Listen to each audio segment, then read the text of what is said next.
This video is going to show you how to reduce a square root that has a negative radicand, that is a negative number underneath the square root.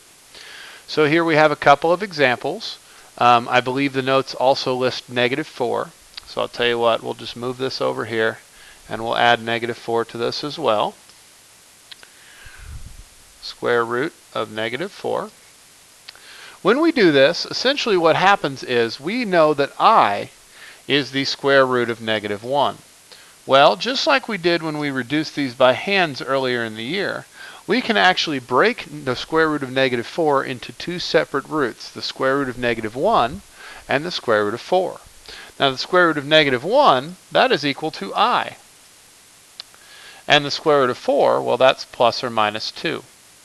So we can state that the square root of -4 is plus or minus 2i.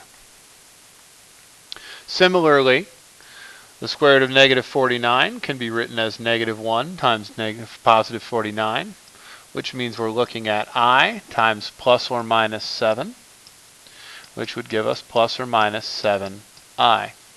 That's the only difference between reducing a root and reducing a root of a negative number, is that if there's a negative underneath the root, that means we have an I in part of our answer.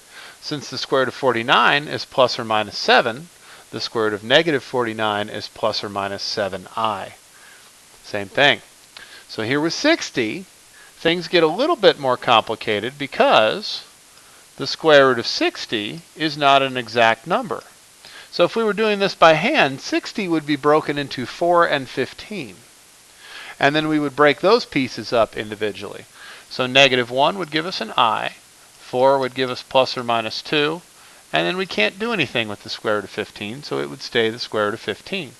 Now when we write that as an answer, we write the plus or minus 2 first, then the I, then the square root of 15.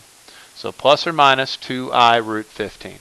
Stop the video, try the other 4 examples, and then restart the video, and we will go through them together.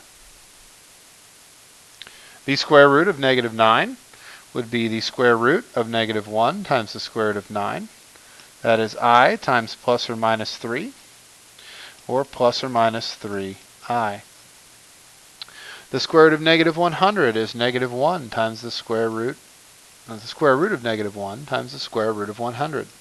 That is I times plus or minus 10. So our final answer here would be plus or minus 10i.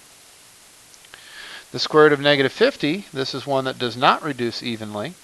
In fact, 50 would break into 25 and 2.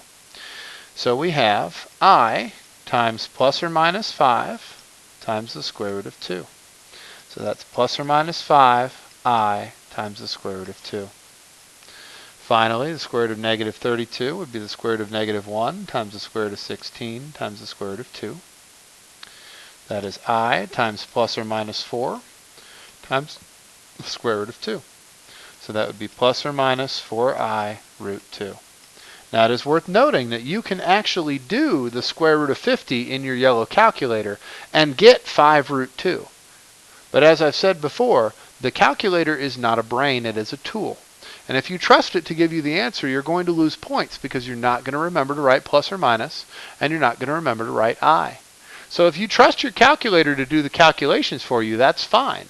But you have to make sure that you remember the plus or minus, and that if the radicand is negative, your answer has to contain an I.